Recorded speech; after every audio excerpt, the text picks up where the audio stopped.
بسم اللہ الرحمن الرحیم۔ عورتوں نے رسول اللہ صلی اللہ علیہ وسلم سے کہا کہ آپ سے فائدہ اٹھانے میں مرد ہم سے آگے بڑھ گئے ہیں، اس لیے آپ اپنی طرف سے ہمارے واعظ کے لیے بھی کوئی دن خاص فرما دیں۔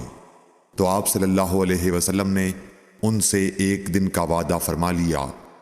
اس دن عورتوں سے آپ نے ملاقات کی اور انہیں واعظ فرمایا اور مناسب احکام سنائے۔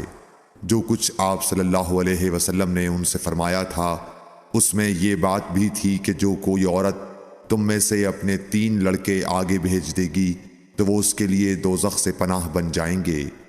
اس پر ایک عورت نے کہا اگر 2 بچے بھیج دے؟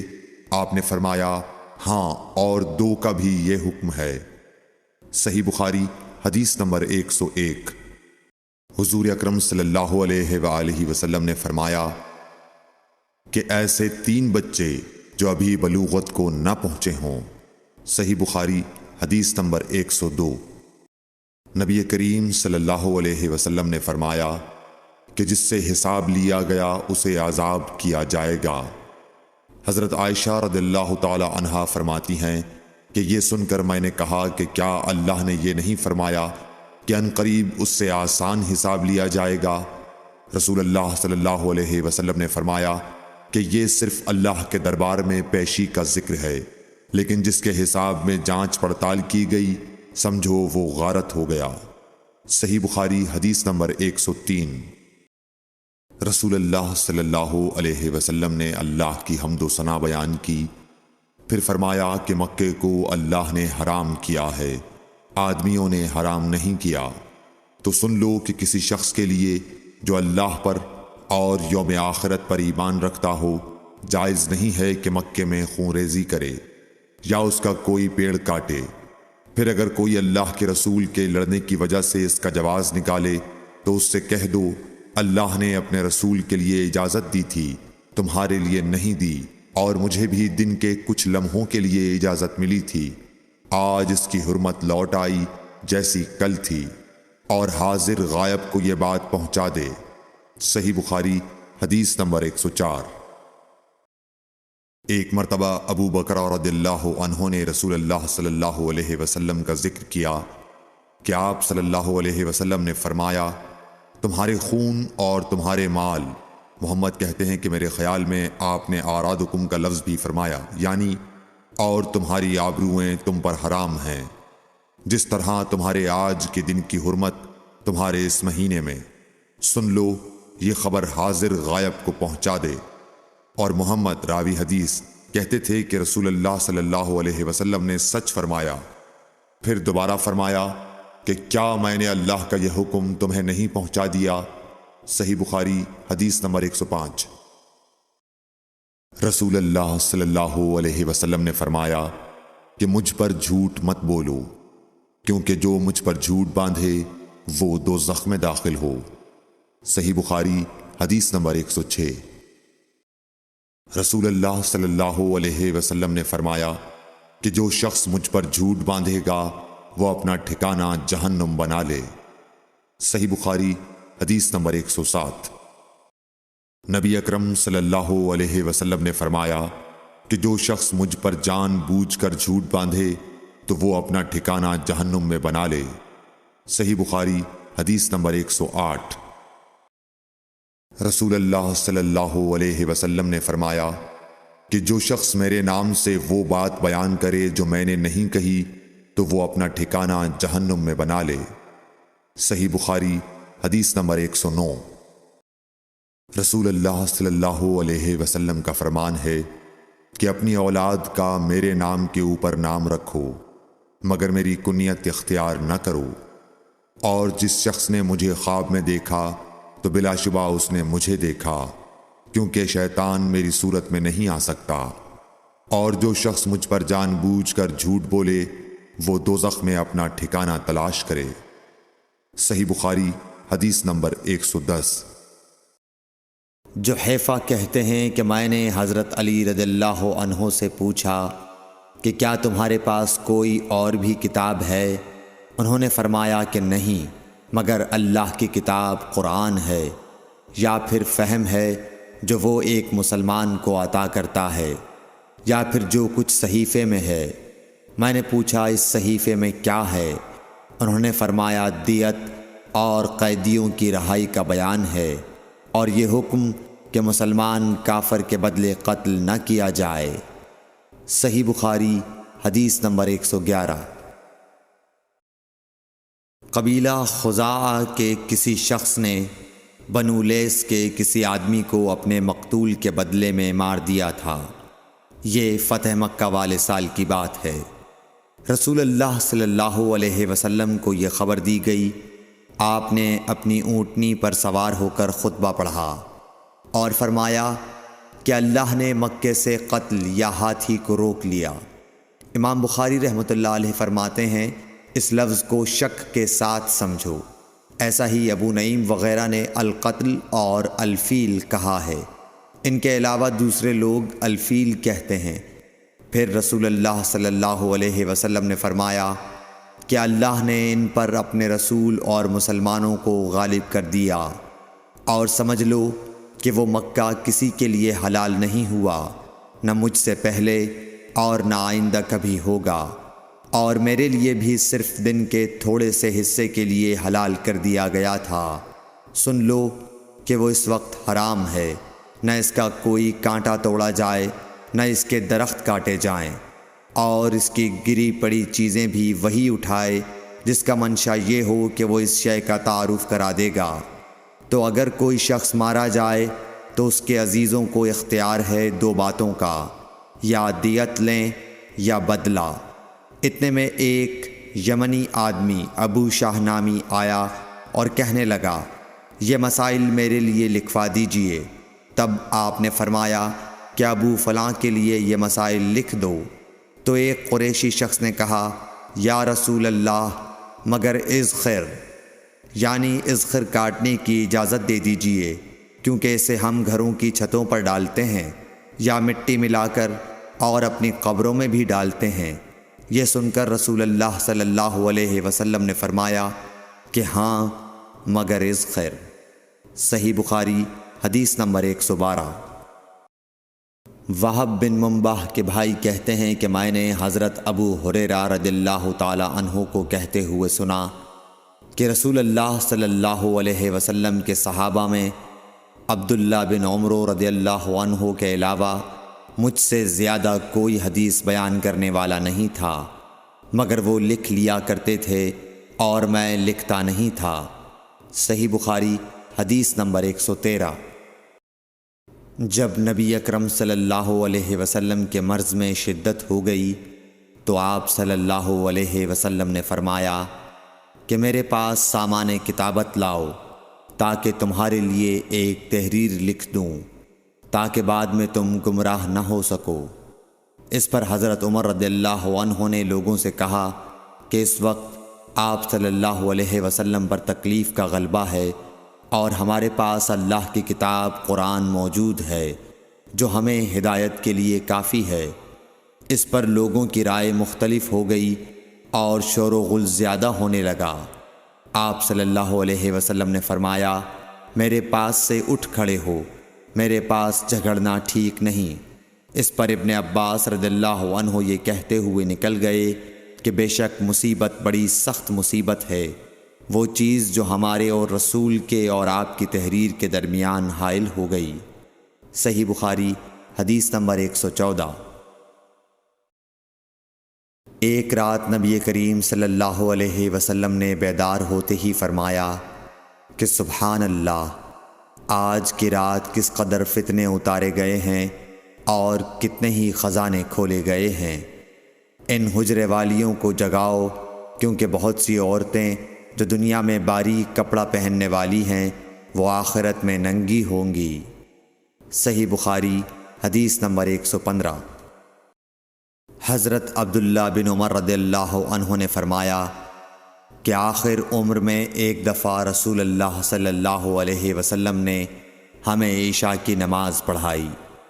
جب آپ نے سلام پھیرا تو کھڑے ہو گئے اور فرمایا کہ تمہاری آج کی رات وہ ہے کہ اس رات سے 100 برس کے آخر تک کوئی شخص جو زمین پر ہے وہ باقی نہیں رہے گا۔ صحیح بخاری حدیث نمبر 116۔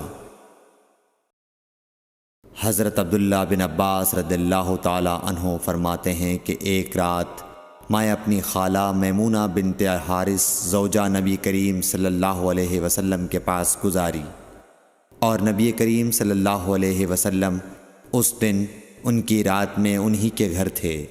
آپ صلی اللہ علیہ وسلم نے عشاء کی نماز مسجد میں پڑھی، پھر گھر تشریف لائے اور 4 رکعت نماز نفل پڑھ کر آپ سو گئے۔ پھر اٹھے اور فرمایا کہ ابھی تک یہ لڑکا سو رہا ہے یا اسی جیسا لفظ فرمایا۔ پھر آپ نماز پڑھنے کھڑے ہو گئے اور میں بھی وضو کر کے آپ کی بائیں جانب کھڑا ہو گیا، تو آپ صلی اللہ علیہ وسلم نے مجھے دائیں جانب کھڑا کر لیا۔ تب آپ نے 5 رکعت پڑھیں، پھر 2 پڑھیں، پھر آپ سو گئے، یہاں تک کہ میں نے آپ کے خراٹے کی آواز سنی۔ پھر آپ کھڑے ہو کر نماز کے لیے باہر تشریف لے آئے۔ صحیح بخاری حدیث نمبر 117۔ حضرت ابو ہریرہ رضی اللہ تعالیٰ عنہ کہتے ہیں کہ لوگ کہتے ہیں کہ ابو ہریرہ بہت حدیثیں بیان کرتے ہیں، اور میں کہتا ہوں کہ قرآن میں 2 آیتیں نہ ہوتیں تو میں کوئی حدیث بیان نہ کرتا۔ پھر یہ آیت پڑھی جس کا ترجمہ یہ ہے، جو لوگ اللہ کی نازل کی ہوئی دلیلوں اور آیتوں کو چھپاتے ہیں، آخر آیت رحیم تک۔ واقعہ یہ ہے کہ ہمارے مہاجرین بھائی تو بازار کی خرید و فروخت میں لگے رہتے تھے، اور انصار بھائی اپنی جائیدادوں میں مشغول رہتے، اور ابو ہریرہ رسول اللہ صلی اللہ علیہ وسلم کے ساتھ جی بھر کر رہتا، تاکہ آپ کی رفاقت میں شکم پوری سے بھی بے فکری رہے، اور ان مجلسوں میں حاضر رہتا جن مجلسوں میں دوسرے حاضر نہ ہوتے، اور وہ باتیں محفوظ رکھتا جو دوسرے محفوظ نہیں رکھ سکتے تھے۔ صحیح بخاری حدیث نمبر 118۔ ابو ہریرہ رضی اللہ عنہ کہتے ہیں کہ میں نے عرض کیا، یا رسول اللہ، میں آپ سے بہت سی باتیں سنتا ہوں مگر بھول جاتا ہوں۔ آپ صلی اللہ علیہ وسلم نے فرمایا، اپنی چادر پھیلاؤ۔ میں نے اپنی چادر پھیلائی۔ آپ صلی اللہ علیہ وسلم نے اپنے دونوں ہاتھوں کی چلو بنائی اور میری چادر میں ڈال دی۔ فرمایا کہ چادر کو بدن پر لپیٹ لو۔ میں نے چادر کو اپنے بدن پر لپیٹ لیا، پھر اس کے بعد میں کوئی چیز نہیں بھولا۔ صحیح بخاری حدیث نمبر 119۔ حضرت ابو ہریرہ رضی اللہ عنہ فرماتے ہیں کہ میں نے رسول اللہ صلی اللہ علیہ وسلم سے علم کے 2 برتن یاد کر لیے ہیں، ایک کو میں نے پھیلا دیا ہے، اور دوسرا برتن اگر میں پھیلاؤں تو میرا یہ نرخرا کاٹ دیا جائے۔ صحیح بخاری حدیث نمبر 120۔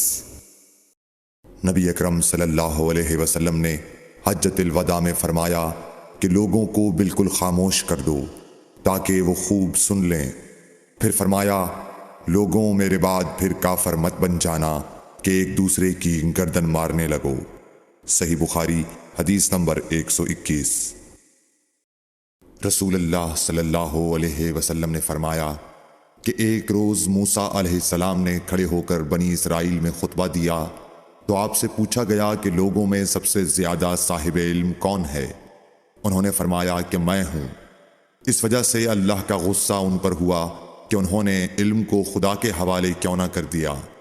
تب اللہ نے ان کی طرف وحی بھیجی کہ میرے بندوں میں سے ایک بندہ دریاؤں کے سنگم پر ہے جہاں فارس اور روم کے سمندر ملتے ہیں، وہ تجھ سے زیادہ عالم ہے۔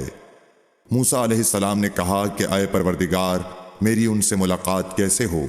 حکم ہوا کہ ایک مچھلی زنبیل میں رکھ لو، پھر جہاں تم اس مچھلی کو گم کر دو گے تو وہ بندہ تمہیں وہیں ملے گا۔ تب موسیٰ علیہ السلام چلے اور ساتھ اپنے خادم یوشع بن نون کو لے لیا، اور انہوں نے زنبیل میں مچھلی رکھ لی۔ جب ایک پتھر کے پاس پہنچے، دونوں اپنے سر اس پر رکھ کر سو گئے، اور مچھلی زنبیل سے نکل کر دریا میں اپنی راہ بناتی چلی گئی۔ اور یہ بات موسیٰ علیہ السلام اور ان کے ساتھی کے لیے بے حد تعجب کی تھی۔ پھر دونوں باقی رات اور دن میں جتنا وقت باقی تھا چلتے رہے۔ جب صبح ہوئی، موسیٰ علیہ السلام نے خادم سے کہا، ہمارا ناشتہ لاؤ۔ اس سفر میں ہم نے کافی تکلیف اٹھائی ہے، اور موسیٰ علیہ السلام بالکل نہیں تھکے تھے، مگر جب اس جگہ سے آگے نکل گئے جہاں تک انہیں جانے کا حکم ملا تھا، تب ان کے خادم نے کہا کہ کیا آپ نے دیکھا تھا کہ جب ہم صخرہ کے پاس ٹھہرے تھے تو میں مچھلی کا ذکر بھول گیا؟ بقول بعض صخرہ کے نیچے آب حیات تھا، وہ اس مچھلی پر پڑا اور وہ زندہ ہو کر بقدرت الہی دریا میں چل دی۔ یہ سن کر موسیٰ علیہ السلام بولے کہ یہی وہ جگہ ہے جس کی ہمیں تلاش تھی، تو وہ پچھلے پاؤں واپس ہو گئے۔ جب پتھر تک پہنچے تو دیکھا کہ ایک شخص کپڑا اوڑھے ہوئے موجود ہے۔ موسیٰ علیہ السلام نے انہیں سلام کیا۔ خضر نے کہا کہ تمہاری سرزمین میں سلام کہاں؟ پھر موسیٰ علیہ السلام نے کہا کہ میں موسیٰ ہوں۔ خضر بولے کہ بنی اسرائیل کے موسیٰ؟ انہوں نے جواب دیا ہاں۔ پھر کہا کہ کیا میں آپ کے ساتھ چل سکتا ہوں تاکہ آپ مجھے ہدایت کی وہ باتیں بتلاؤ جو اللہ نے خاص آپ ہی کو سکھلائی ہیں؟ خضر بولے کہ تم میرے ساتھ صبر نہیں کر سکو گے۔ اے موسیٰ، مجھے اللہ نے ایسا علم دیا ہے جسے تم نہیں جانتے، اور تم کو جو علم دیا ہے اسے میں نہیں جانتا۔ اس پر موسیٰ علیہ السلام نے کہا کہ خدا نے چاہا تو آپ مجھے صابر پاؤ گے، اور میں کسی بات میں آپ کی نافرمانی نہیں کروں گا۔ پھر دونوں دریا کے کنارے کنارے پیدل چلے۔ ان کے پاس کوئی کشتی نہ تھی کہ ایک کشتی ان کے سامنے سے گزری تو کشتی والوں سے انہوں نے کہا کہ ہمیں بٹھا لو۔ خضر کو انہوں نے پہچان لیا اور بغیر کرائے کے سوار کر لیا۔ اتنے میں ایک چڑیا آئی اور کشتی کے کنارے پر بیٹھ گئی۔ پھر سمندر میں اس نے ایک یا دو چونچیں ماری۔ اسے دیکھ کر خضر بولے کہ اے موسیٰ، میرے اور تمہارے علم نے اللہ کے علم میں سے اتنا ہی کم کیا ہوگا جتنا اس چڑیا نے سمندر کے پانی سے۔ پھر خضر نے کشتی کے تختوں میں سے ایک تختہ نکال ڈالا۔ موسیٰ علیہ السلام نے کہا کہ ان لوگوں نے تو ہمیں کرایہ لیے بغیر مفت میں سوار کیا، اور آپ نے ان کی کشتی کی لکڑی اکھاڑ ڈالی تاکہ یہ ڈوب جائیں۔ خضر بولے کہ کیا میں نے نہیں کہا تھا کہ تم میرے ساتھ صبر نہیں کر سکو گے؟ اس پر موسیٰ علیہ السلام نے جواب دیا کہ بھول پر میری گرفت نہ کرو۔ موسیٰ علیہ السلام نے بھول کر یہ پہلا اعتراض کیا تھا۔ پھر دونوں چلے۔ کشتی سے اتر کر ایک لڑکا بچوں کے ساتھ کھیل رہا تھا۔ خضر نے اوپر سے اس کا سر پکڑ کر ہاتھ سے اسے الگ کر دیا۔ موسیٰ علیہ السلام بول پڑے، کیا آپ نے ایک بے گناہ بچے کو بغیر کسی جانی حق کے مار ڈالا؟ غضب ہو گیا۔ خضر بولے کہ میں نے تم سے نہیں کہا تھا کہ تم میرے ساتھ صبر نہیں کر سکو گے؟ ابن عیینہ کہتے ہیں کہ اس کلام میں پہلے سے زیادہ تاکید ہے، کیونکہ پہلے کلام میں لفظ لکا نہیں کہا تھا، اس میں لکا زائد کیا، جس سے تاکید ظاہر ہے۔ پھر دونوں چلتے رہے حتیٰ کہ ایک گاؤں والوں کے پاس آئے۔ ان سے کھانا لینا چاہا، انہوں نے کھانا کھلانے سے انکار کر دیا۔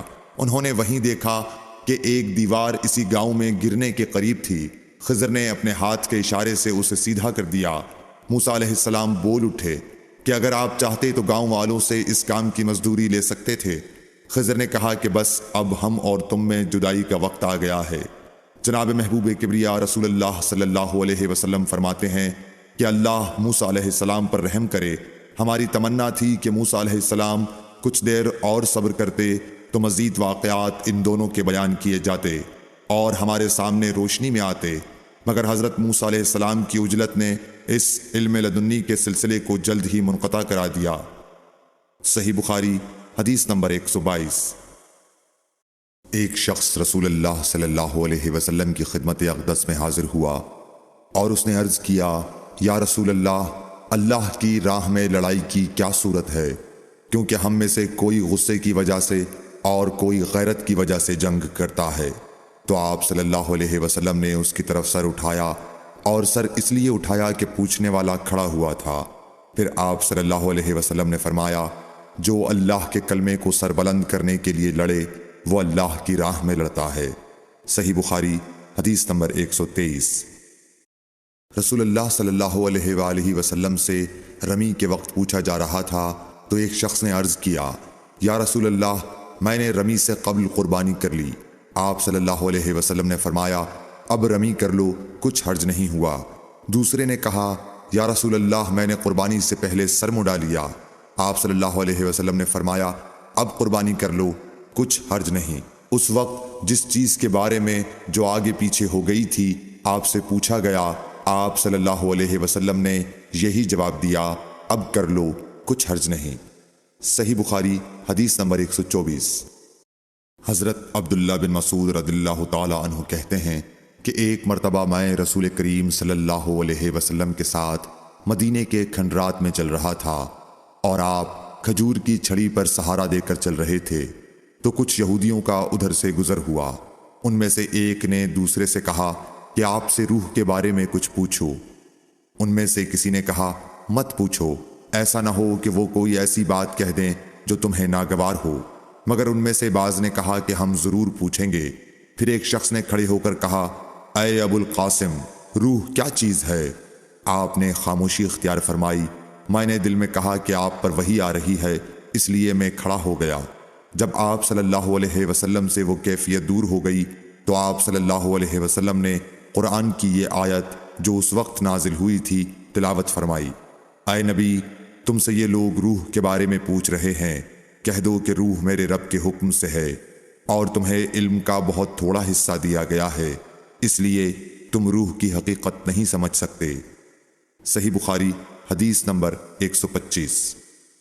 رسول اللہ صلی اللہ علیہ وآلہ وسلم نے ارشاد فرمایا کہ اے عائشہ، اگر تیری قوم دور جاہلیت کے ساتھ قریب نہ ہوتی بلکہ پرانی ہو گئی ہوتی، ابن زبیر نے کہا یعنی زمانہ کفر کے ساتھ قریب نہ ہوتی، تو میں کعبے کو توڑ دیتا اور اس کے لیے 2 دروازے بنا دیتا، ایک دروازے سے لوگ داخل ہوتے اور دوسرے دروازے سے باہر نکلتے۔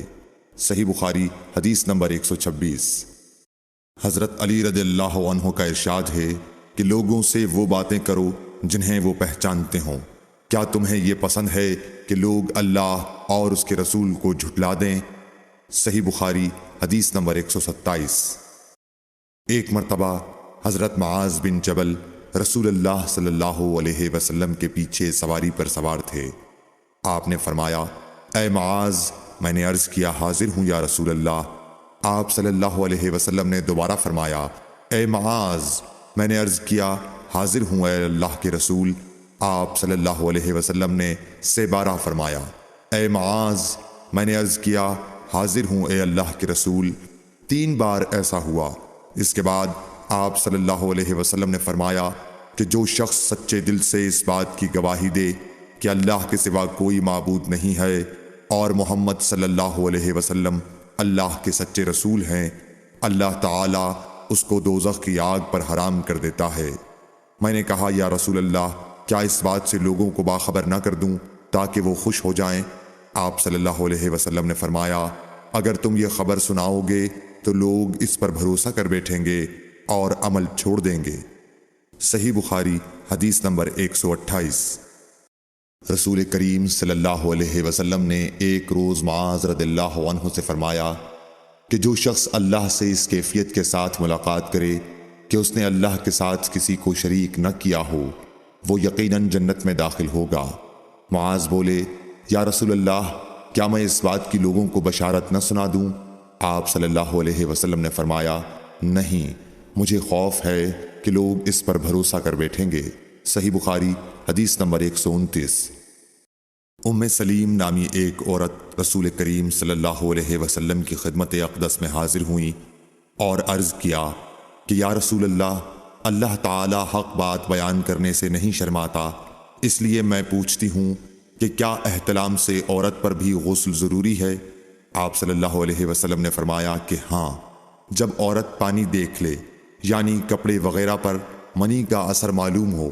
تو یہ سن کر حضرت ام سلمہ رضی اللہ عنہا نے شرم کی وجہ سے اپنا چہرہ چھپا لیا اور کہا یا رسول اللہ، کیا عورت کو بھی احتلام ہوتا ہے؟ آپ نے فرمایا ہاں، تیرے ہاتھ خاک آلود ہوں، پھر کیوں اس کا بچہ اس کی صورت کے مشابہ ہوتا ہے، یعنی یہی اس کے احتلام کا ثبوت ہے۔ صحیح بخاری حدیث نمبر 130۔ رسول اللہ صلی اللہ علیہ وسلم نے ایک مرتبہ فرمایا کہ درختوں میں سے ایک درخت ایسا ہے جس کے پتے کبھی نہیں جھڑتے، اور اس کی مثال مسلمان جیسی ہے، مجھے بتلاؤ وہ کیا درخت ہے؟ تو لوگ جنگلی درختوں کی سوچ میں پڑ گئے، اور عبداللہ بن عمر کے دل میں آیا کہ میں بتلا دوں کہ وہ کھجور کا پیڑ ہے۔ عبداللہ کہتے ہیں کہ پھر مجھے شرم آ گئی اور میں چپ ہی رہا۔ تب لوگوں نے عرض کیا یا رسول اللہ، آپ ہی خود اس کے بارے میں بتلائیے۔ آپ نے فرمایا وہ کھجور ہے۔ عبداللہ کہتے ہیں کہ میرے جی میں جو بات تھی وہ اپنے والد حضرت عمر رضی اللہ عنہ کو بتلائی۔ وہ کہنے لگے کہ اگر تو اس وقت کہہ دیتا تو میرے لیے ایسے ایسے قیمتی سرمایے سے زیادہ محبوب ہوتا۔ صحیح بخاری حدیث نمبر 131۔ حضرت علی رضی اللہ تعالی عنہ سے روایت ہے کہ میں ایسا شخص تھا جسے جریان مزی کی شکایت تھی، تو میں نے اپنے شاگرد مقداد کو حکم دیا کہ وہ رسول اللہ صلی اللہ علیہ وسلم سے دریافت کریں، تو انہوں نے آپ صلی اللہ علیہ وسلم سے اس بارے میں پوچھا۔ آپ صلی اللہ علیہ وسلم نے فرمایا کہ اس مرض میں غسل نہیں ہے، ہاں وضو فرض ہے۔ صحیح بخاری حدیث نمبر 132۔ ایک آدمی نے مسجد میں کھڑے ہو کر عرض کیا، یا رسول اللہ، آپ ہمیں کس جگہ سے احرام باندھنے کا حکم دیتے ہیں؟ تو رسول اللہ صلی اللہ علیہ وسلم نے فرمایا، مدینے والے ذوالحلیفہ سے احرام باندھیں، اور اہل شام جحفہ سے، اور نجد والے قرن منازل سے۔ ابن عمر نے فرمایا کہ لوگوں کا خیال ہے کہ رسول اللہ صلی اللہ علیہ وسلم نے فرمایا کہ یمن والے یلملم سے احرام باندھیں، اور ابن عمر کہا کرتے تھے کہ مجھے یہ آخری جملہ رسول اللہ صلی اللہ علیہ وسلم سے یاد نہیں۔ صحیح بخاری حدیث نمبر 133۔ ایک شخص نے آپ صلی اللہ علیہ وسلم سے پوچھا کہ احرام باندھنے والے کو کیا پہننا چاہیے؟ آپ صلی اللہ علیہ وسلم نے فرمایا کہ نہ قمیص پہنے، نہ صافہ باندھے، اور نہ پجامہ، اور نہ کوئی سرپوش اوڑھے، اور نہ کوئی زعفران اور ورس سے رنگا ہوا کپڑا پہنے، اور اگر جوتے نہ ملیں تو موزے پہن لے، اور انہیں اس طرح کاٹ دے کہ ٹخنوں سے نیچے ہو جائیں۔ صحیح بخاری حدیث نمبر 134۔ رسول اللہ صلی اللہ علیہ وسلم نے فرمایا کہ جو شخص حدث کرے اس کی نماز قبول نہیں ہوتی جب تک کہ وہ دوبارہ وضو نہ کر لے۔ حضرموت کے ایک شخص نے پوچھا کہ اے ابو ہریرہ، حدث ہونا کیا ہے؟ آپ نے فرمایا، پاخانے کے مقام سے نکلنے والی آواز والی یا بے آواز والی ہوا۔ صحیح بخاری حدیث نمبر 135۔ رسول اللہ صلی اللہ علیہ وآلہ وسلم نے فرمایا کہ میری امت کے لوگ وضو کے نشانات کی وجہ سے قیامت کے دن سفید پیشانی اور سفید ہاتھ پاؤں والوں کی شکل میں بلائے جائیں گے، تو تم میں سے جو کوئی اپنی چمک بڑھانا چاہتا ہے تو وہ بڑھا لے، یعنی وضو اچھی طرح کر لے۔ صحیح بخاری حدیث نمبر 136۔ رسول کریم صلی اللہ علیہ وسلم سے شکایت کی گئی کہ ایک شخص ہے جسے یہ خیال ہوتا ہے کہ نماز میں کوئی چیز یعنی ہوا نکلتی معلوم ہوئی ہے۔ آپ صلی اللہ علیہ وسلم نے فرمایا کہ نماز سے نہ پھرے یا نہ مڑے جب تک آواز نہ سنے یا بو نہ پائے۔ صحیح بخاری حدیث نمبر 137۔ نبی کریم صلی اللہ علیہ وسلم سوئے یہاں تک کہ آپ خراٹے لینے لگے، پھر آپ نے نماز پڑھی، اور کبھی راوی نے یوں کہا کہ آپ صلی اللہ علیہ وسلم لیٹ گئے، پھر خراٹے لینے لگے، پھر آپ صلی اللہ علیہ وسلم کھڑے ہوئے، اس کے بعد نماز پڑھی۔ پھر سفیان نے ہم سے دوسری مرتبہ، ابن عباس رضی اللہ تعالی عنہ کہتے تھے کہ ایک مرتبہ میں نے اپنی خالہ ام المومنین حضرت میمونہ کے گھر رات گزاری، تو میں نے دیکھا کہ رسول اللہ صلی اللہ علیہ وسلم رات کو اٹھے۔ جب تھوڑی رات باقی رہ گئی تو آپ صلی اللہ علیہ وسلم نے اٹھ کر ایک لٹکے ہوئے مشکیزے سے ہلکا سا وضو کیا۔ عمرو اس کا ہلکا پن اور معمولی ہونا بیان کرتے تھے، اور آپ کھڑے ہو کر نماز پڑھنے لگے، تو میں نے بھی اسی طرح وضو کیا جس طرح آپ صلی اللہ علیہ وسلم نے کیا تھا، پھر آ کر آپ کے بائیں طرف کھڑا ہو گیا۔ اور کبھی سفیان نے ان یسارہ کے بجائے ان شمالہ کا لفظ کہا، مطلب دونوں کا ایک ہی ہے۔ پھر آپ صلی اللہ علیہ وسلم نے مجھے پھیر لیا اور اپنی داہنی جانب کر لیا، پھر نماز پڑھی جس قدر اللہ کو منظور تھا، پھر آپ لیٹ گئے اور سو گئے حتیٰ کہ خراٹوں کی آواز آنے لگی۔ پھر آپ کی خدمت میں مؤذن حاضر ہوا اور اس نے آپ کو نماز کی اطلاع دی۔ آپ صلی اللہ علیہ وسلم اس کے ساتھ نماز کے لیے تشریف لے گئے، پھر آپ نے نماز پڑھی اور وضو نہیں کیا۔ سفیان کہتے ہیں کہ ہم نے عمروں سے کہا، کچھ لوگ کہتے ہیں کہ رسول اللہ صلی اللہ علیہ وسلم کی آنکھیں سوتی تھیں، دل نہیں سوتا تھا۔ عمروں نے کہا میں نے عبید بن عمیر سے سنا، وہ کہتے تھے کہ انبیاء علیہ السلام کے خواب بھی وہی ہوتے ہیں۔ پھر قرآن کی یہ آیت پڑھی، میں خواب میں دیکھتا ہوں کہ میں تجھے ذبح کر رہا ہوں۔ صحیح بخاری حدیث نمبر 138۔ رسول اللہ صلی اللہ علیہ وسلم میدان عرفات سے واپس ہوئے۔ جب گھاٹی میں پہنچے تو آپ اتر گئے۔ آپ نے پہلے پیشاب کیا، پھر وضو کیا اور خوب اچھی طرح نہیں کیا۔ تب میں نے کہا یا رسول اللہ، نماز کا وقت آ گیا۔ آپ صلی اللہ علیہ وسلم نے فرمایا نماز آگے ہے، یعنی مزدلفہ چل کر پڑھیں گے۔ جب مزدلفہ میں پہنچے تو آپ نے خوب اچھی طرح وضو کیا، پھر جماعت کھڑی کی گئی۔ آپ صلی اللہ علیہ وسلم نے مغرب کی نماز پڑھی، پھر ہر شخص نے اپنے اونٹ کو اپنی جگہ بٹھایا، پھر عشاء کی جماعت کھڑی کی گئی اور آپ نے نماز پڑھی، اور ان دونوں نمازوں کے درمیان کوئی نماز نہیں پڑھی۔ صحیح بخاری حدیث نمبر 139۔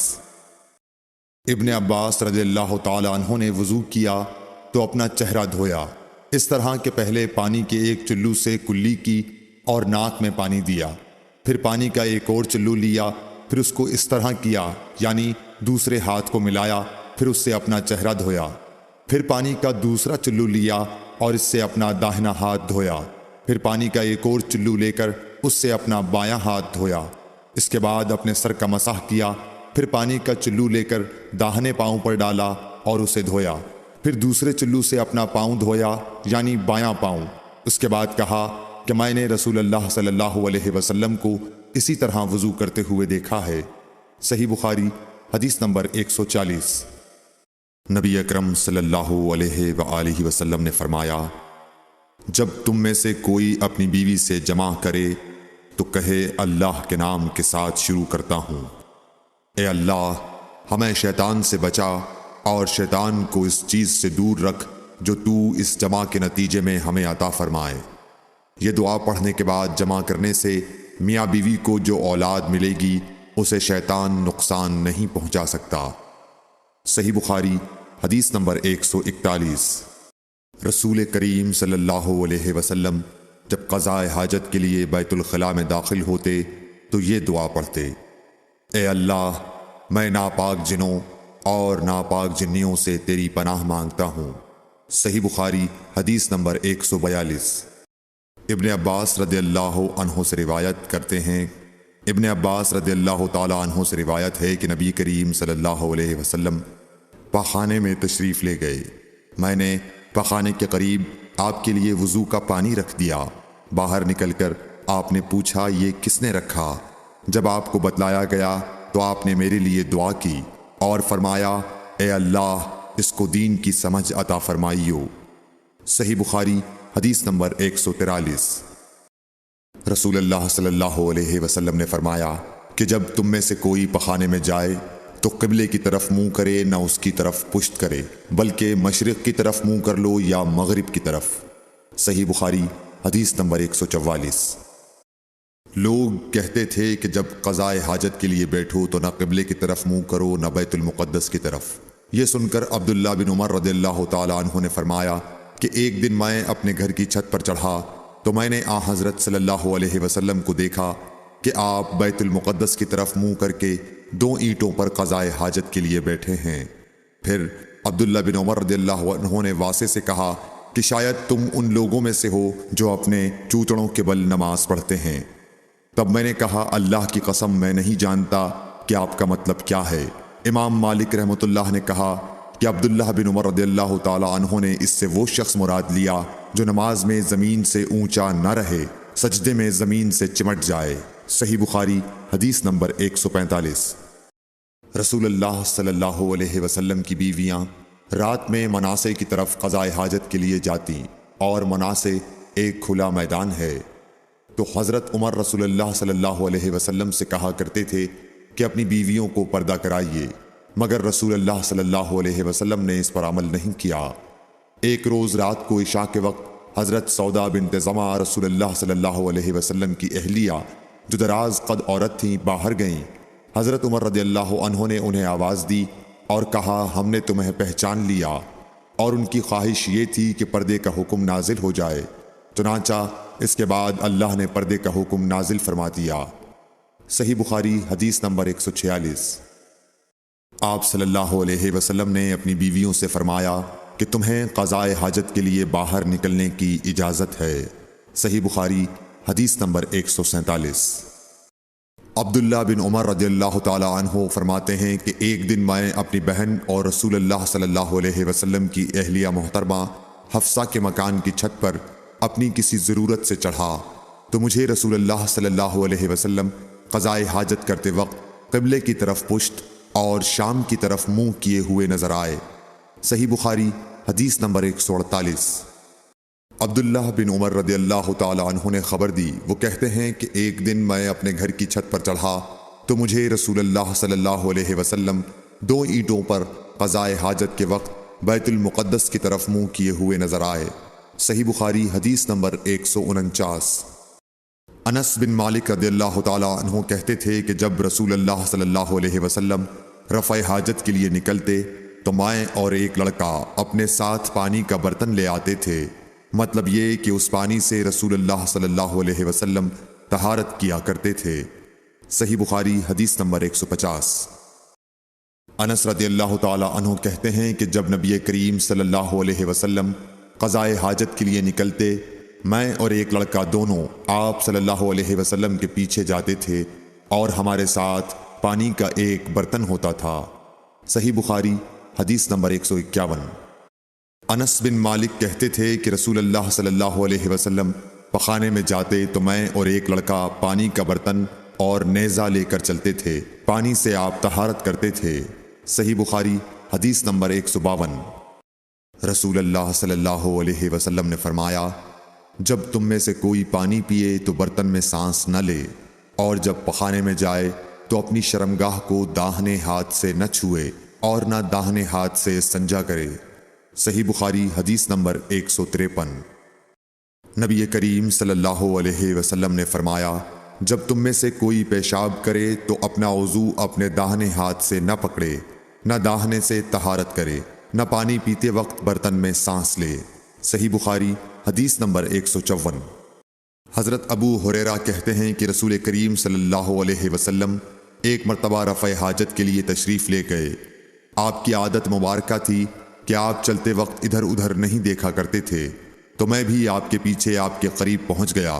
مجھے دیکھ کر آپ نے فرمایا کہ مجھے پتھر ڈھونڈ دو تاکہ میں ان سے پاکی حاصل کروں، یا اسی جیسا کوئی لفظ فرمایا، اور فرمایا کہ ہڈی اور گوبر نہ لانا۔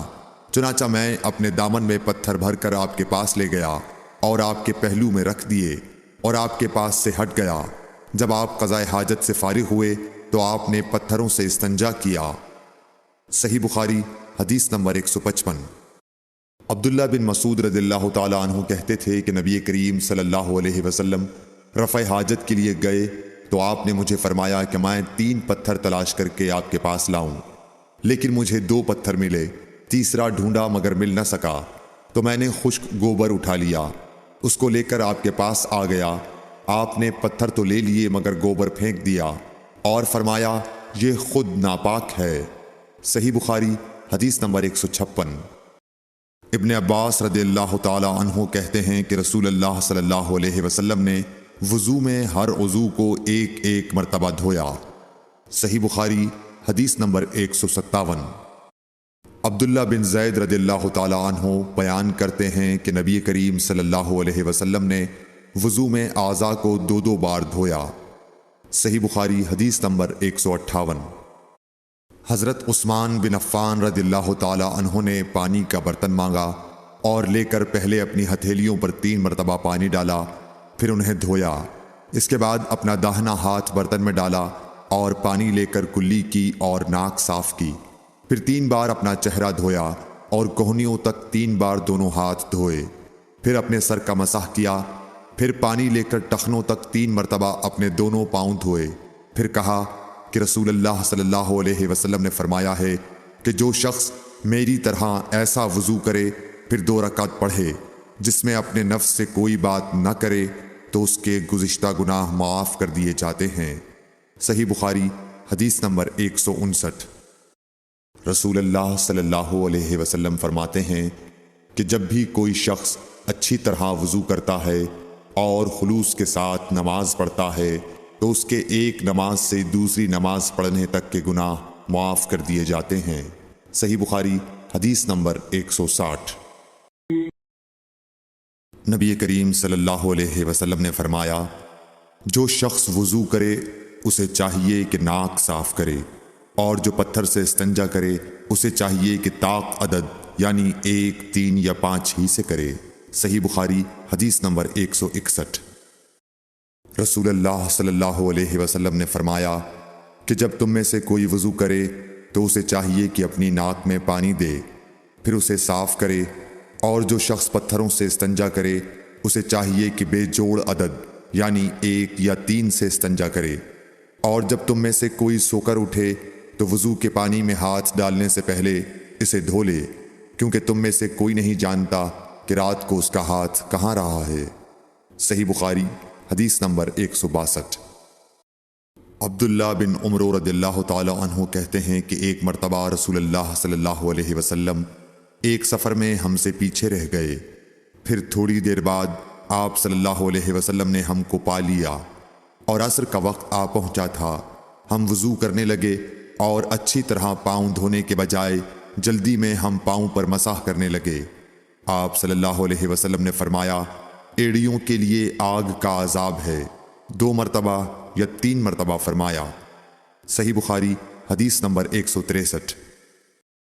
حضرت عثمان رضی اللہ تعالی عنہ نے وضو کا پانی منگوایا اور اپنے دونوں ہاتھوں پر برتن سے پانی لے کر ڈالا، پھر دونوں ہاتھوں کو 3 دفعہ دھویا، پھر اپنا داہنا ہاتھ وضو کے پانی میں ڈالا، پھر کلی کی، پھر ناک میں پانی دیا، پھر ناک صاف کی، پھر 3 دفعہ اپنا منہ دھویا اور کوہنیوں تک 3 دفعہ ہاتھ دھوئے، پھر اپنے سر کا مسح کیا، پھر ہر ایک پاؤں 3 دفعہ دھویا، پھر فرمایا، میں نے رسول اللہ صلی اللہ علیہ وسلم کو دیکھا کہ آپ میرے اس وضو جیسا وضو فرمایا کرتے تھے، اور آپ صلی اللہ علیہ وسلم نے فرمایا کہ جو شخص میرے اس وضو جیسا وضو کرے اور حضور قلب سے 2 رکعت پڑھے جس میں اپنے دل سے باتیں نہ کرے تو اللہ تعالیٰ اس کے پچھلے گناہ معاف کر دیتا ہے۔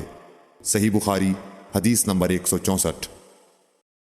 ابو ہریرہ رضی اللہ تعالی عنہ لوگوں کے پاس سے گزرے اور لوگ لوٹے سے وضو کر رہے تھے۔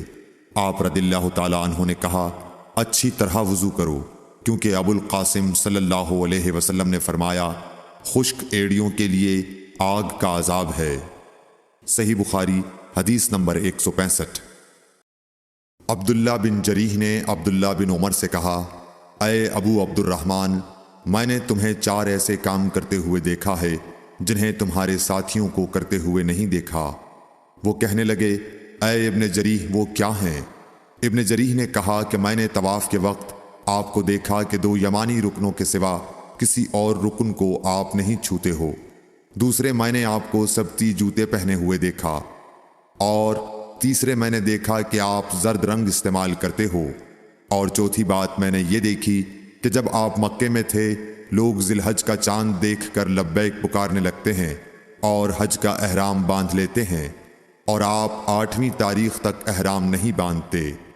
حضرت عبداللہ بن عمر رضی اللہ تعالی عنہ نے جواب دیا کہ دوسرے ارکان کو تو میں یوں نہیں چھوتا کہ میں نے رسول اللہ صلی اللہ علیہ وسلم کو یمانی رکنوں کے علاوہ کسی اور رکن کو چھوتے ہوئے نہیں دیکھا، اور رہے سبتی جوتے تو میں نے رسول اللہ صلی اللہ علیہ وسلم کو ایسے جوتے پہنے ہوئے دیکھا کہ جن کے چمڑے پر بال نہیں تھے، اور آپ انہی کو پہنے وضو فرمایا کرتے تھے، تو میں بھی انہی کو پہننا پسند کرتا ہوں۔ اور زرد رنگ کی یہ بات ہے کہ میں نے رسول اللہ صلی اللہ علیہ وسلم کو زرد رنگ رنگتے ہوئے دیکھا ہے، تو میں بھی اسی رنگ سے رنگنا پسند کرتا ہوں۔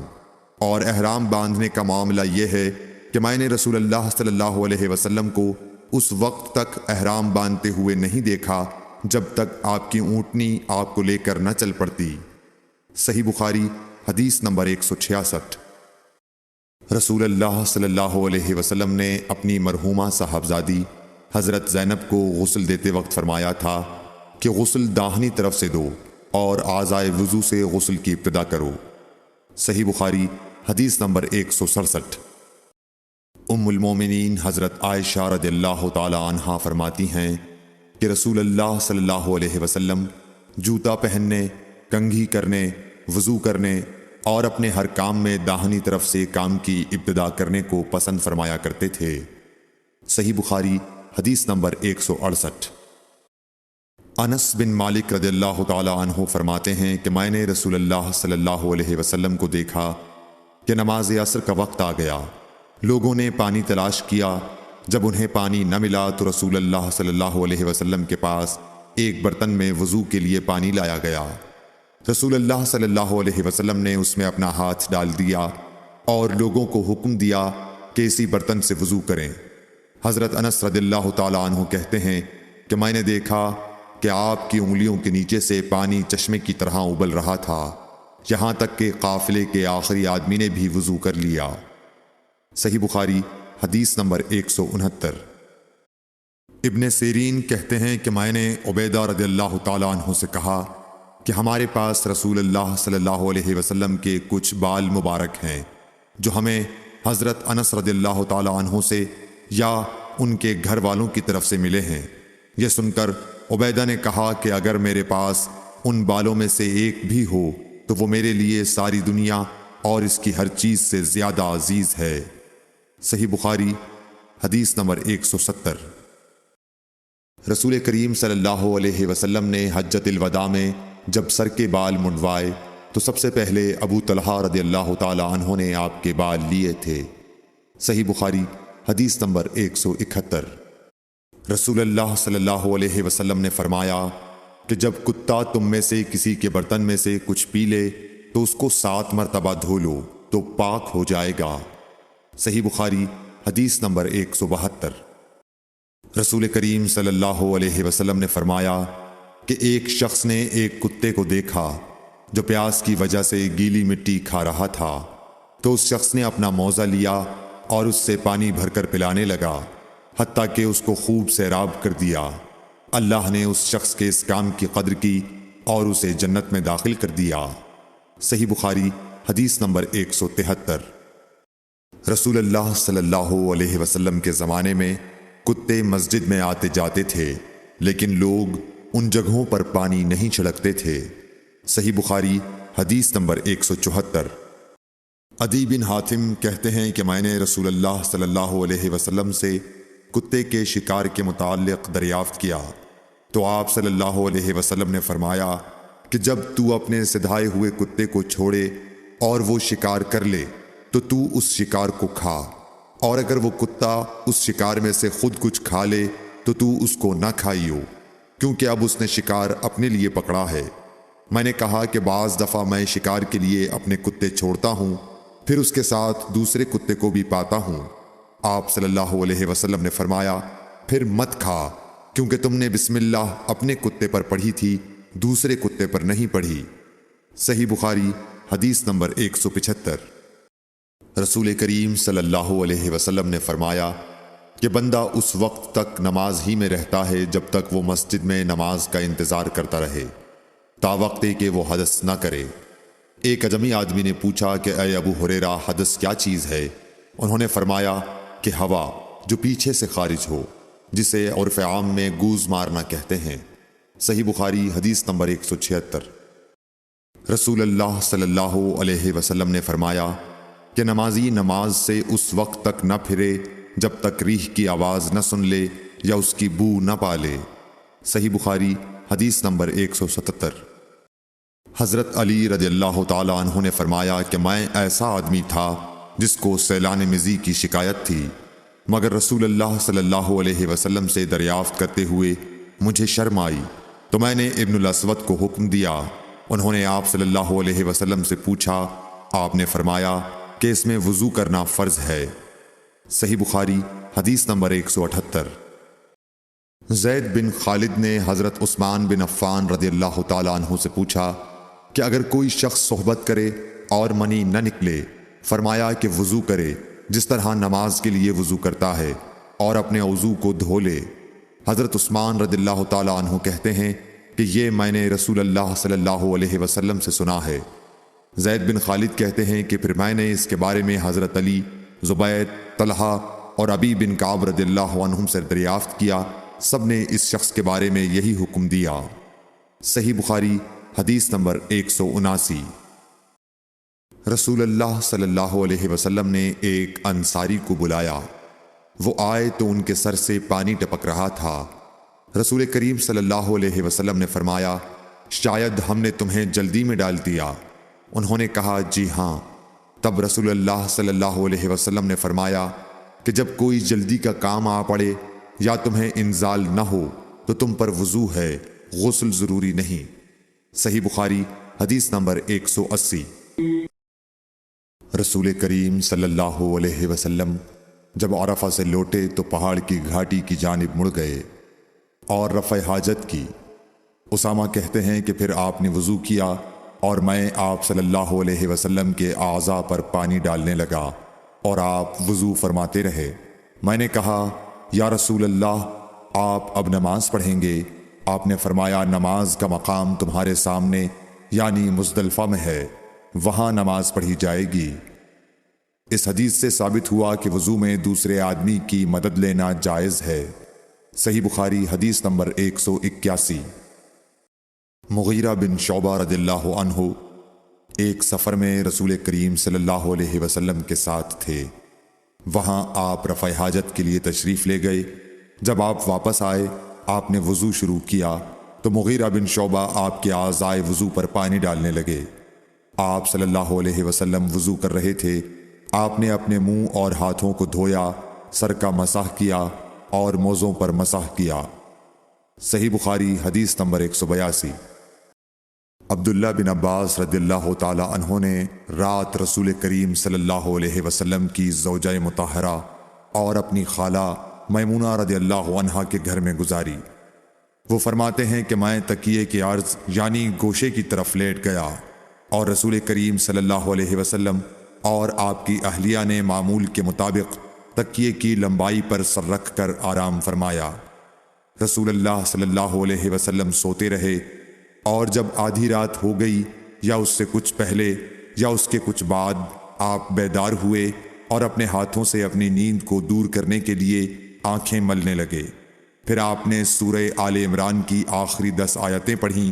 پھر ایک مشکیزے کے پاس جو چھت میں لٹکا ہوا تھا آپ کھڑے ہو گئے اور اس سے وضو کیا، خوب اچھی طرح، پھر کھڑے ہو کر نماز پڑھنے لگے۔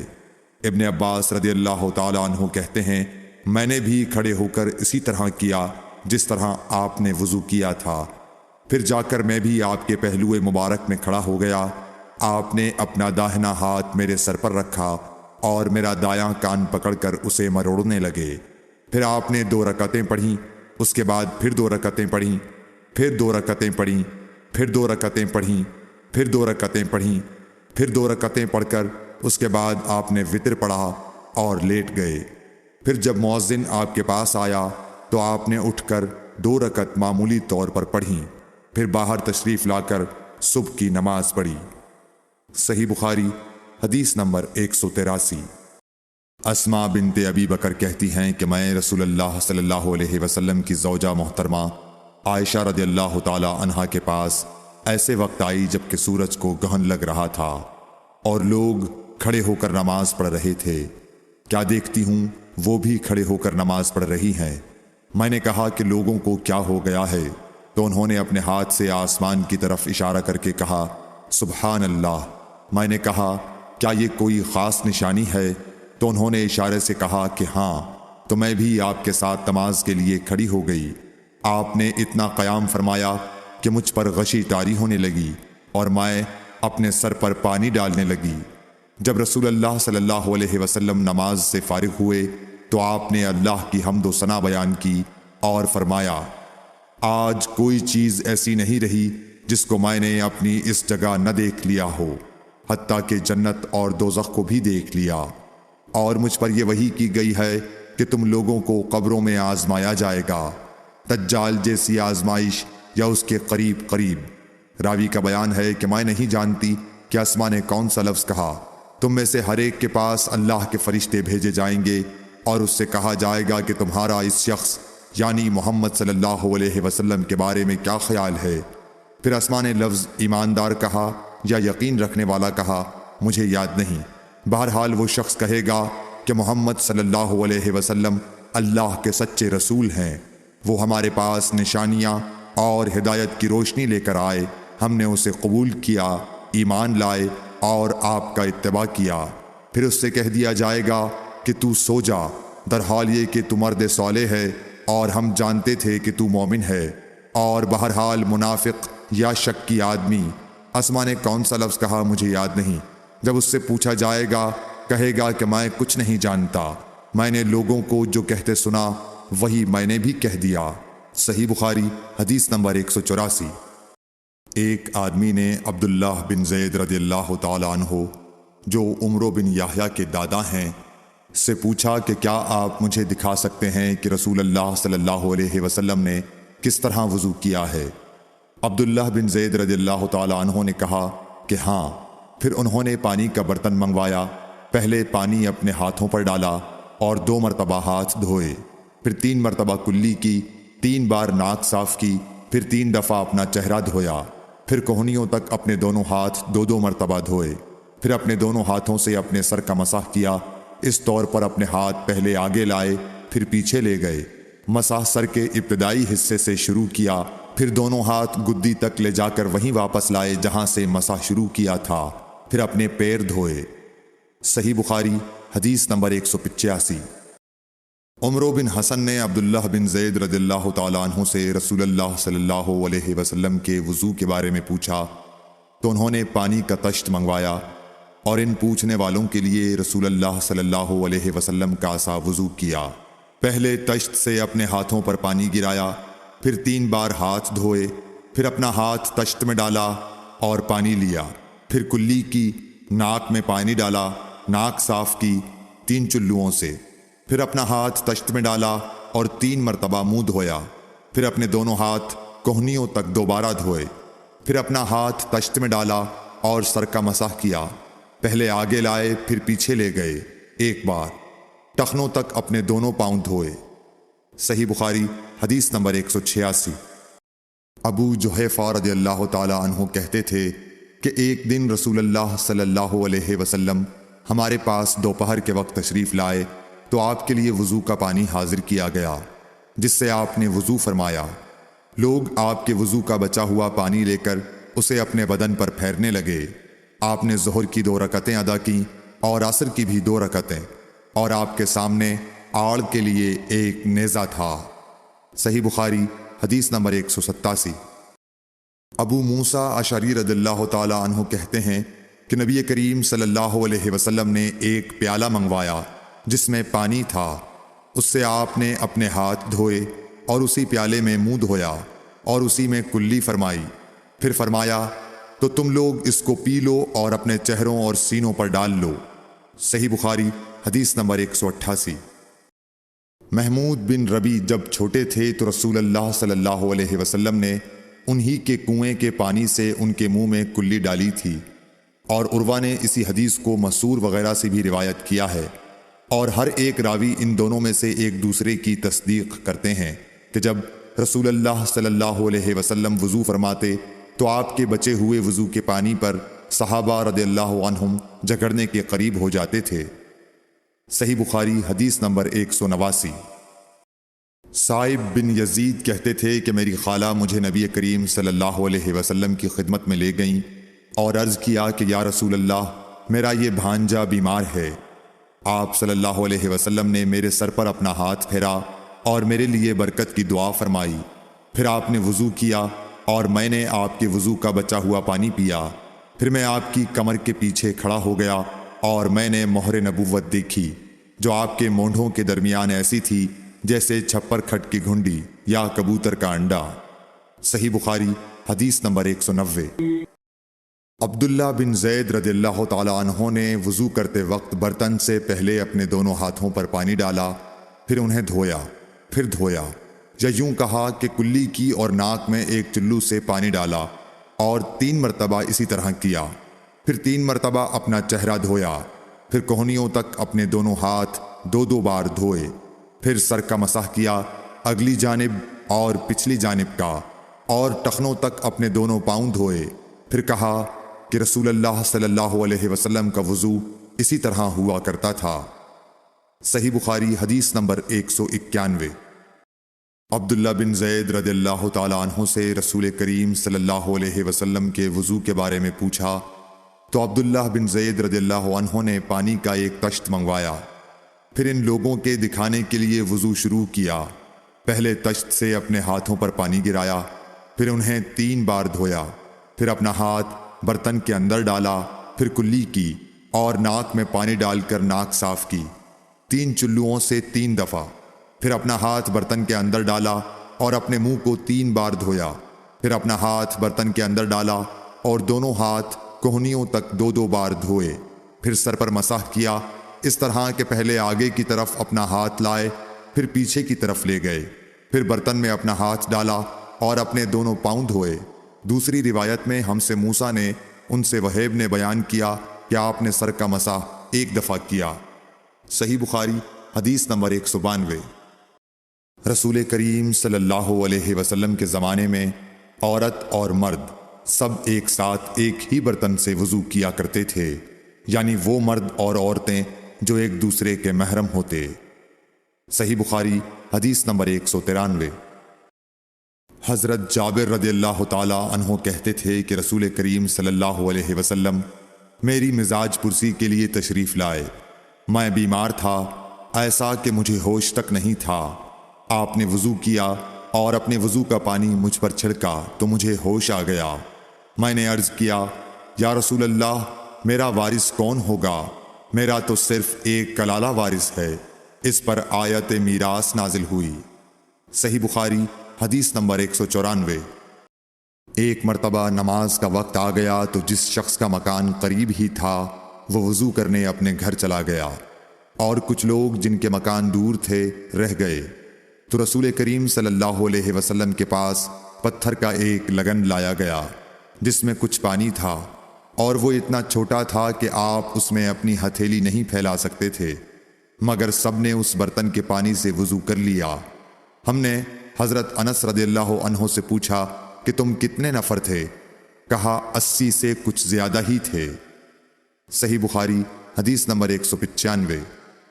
رسول کریم صلی اللہ علیہ وسلم نے ایک پیالہ منگوایا جس میں پانی تھا، پھر اس میں آپ نے اپنے دونوں ہاتھوں اور چہرے کو دھویا اور اسی میں کلی کی۔ صحیح بخاری حدیث نمبر 196۔ عبداللہ بن زید کہتے ہیں کہ رسول کریم صلی اللہ علیہ وسلم ہمارے گھر تشریف لائے۔ ہم نے آپ صلی اللہ علیہ وسلم کے لیے تانبے کے برتن میں پانی نکالا، اس سے آپ نے وضو کیا، 3 بار چہرہ دھویا، 2 بار ہاتھ دھوئے اور سر کا مسح کیا، اس طرح کہ پہلے آگے کی طرف ہاتھ لائے، پھر پیچھے کی جانب لے گئے اور پیر دھوئے۔ صحیح بخاری حدیث نمبر 197۔ حضرت عائشہ رضی اللہ تعالی عنہا نے فرمایا کہ جب رسول کریم صلی اللہ علیہ وسلم بیمار ہوئے اور آپ کی بیماری زیادہ ہو گئی تو آپ نے اپنی دوسری بیویوں سے اس بات کی اجازت لے لی کہ آپ کی تیمارداری میرے ہی گھر کی جائے۔ انہوں نے آپ کو اجازت دے دی۔ ایک روز رسول کریم صلی اللہ علیہ وسلم 2 آدمیوں کے درمیان سہارا لے کر گھر سے نکلے۔ آپ کے پاؤں کمزوری کی وجہ سے زمین پر گھسٹتے جاتے تھے۔ حضرت عباس رضی اللہ تعالی عنہ اور ایک آدمی کے درمیان آپ باہر نکلے تھے۔ عبید اللہ راوی حدیث کہتے ہیں کہ میں نے یہ حدیث عبداللہ بن عباس رضی اللہ تعالی عنہ کو سنائی تو وہ بولے، تم جانتے ہو دوسرا آدمی کون تھا؟ میں نے عرض کیا کہ نہیں۔ کہنے لگے وہ علی رضی اللہ تعالی عنہ تھے۔ پھر حضرت عائشہ رضی اللہ تعالی عنہا فرماتی تھیں کہ جب نبی کریم صلی اللہ علیہ وسلم اپنے گھر میں داخل ہوئے اور آپ کا مرض بڑھ گیا تو آپ نے فرمایا میرے اوپر ایسی 7 مشکوں کا پانی ڈالو جن کے سربند نہ کھولے گئے ہوں، تاکہ میں سکون کے بعد لوگوں کو کچھ وصیت کروں۔ چنانچہ آپ کو حضرت حفصہ رسول اللہ صلی اللہ علیہ وسلم کی دوسری بیوی کے لگن میں جو تانبے کا تھا بٹھا دیا گیا، اور ہم نے آپ پر ان مشکوں سے پانی بہانا شروع کیا۔ جب آپ ہم کو اشارہ فرمانے لگے کہ بس اب تم نے اپنا کام پورا کر دیا تو اس کے بعد آپ لوگوں کے پاس باہر تشریف لے گئے۔ صحیح بخاری حدیث نمبر 198۔ عمرو بن یحییٰ نے اپنے باپ یحییٰ کے واسطے سے بیان کیا، وہ کہتے ہیں کہ میرے چچا بہت وضو کیا کرتے تھے، یا یہ کہ وضو میں بہت پانی بہاتے تھے۔ ایک دن انہوں نے عبداللہ بن زید رضی اللہ تعالیٰ عنہ سے کہا کہ مجھے بتلائیے رسول اللہ صلی اللہ علیہ وسلم کس طرح وضو کیا کرتے تھے۔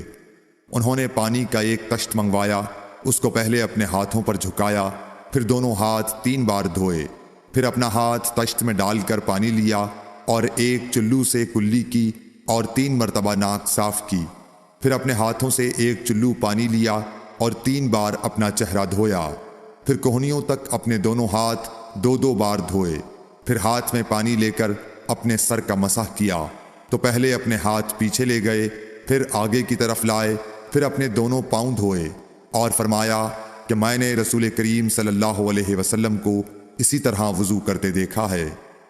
صحیح بخاری حدیث نمبر 199۔ رسول کریم صلی اللہ علیہ وسلم نے پانی کا ایک برتن طلب فرمایا تو آپ کے لیے ایک چوڑے منہ کا پیالہ لایا گیا جس میں کچھ تھوڑا پانی تھا۔ آپ نے اپنی انگلیاں اس میں ڈال دیں۔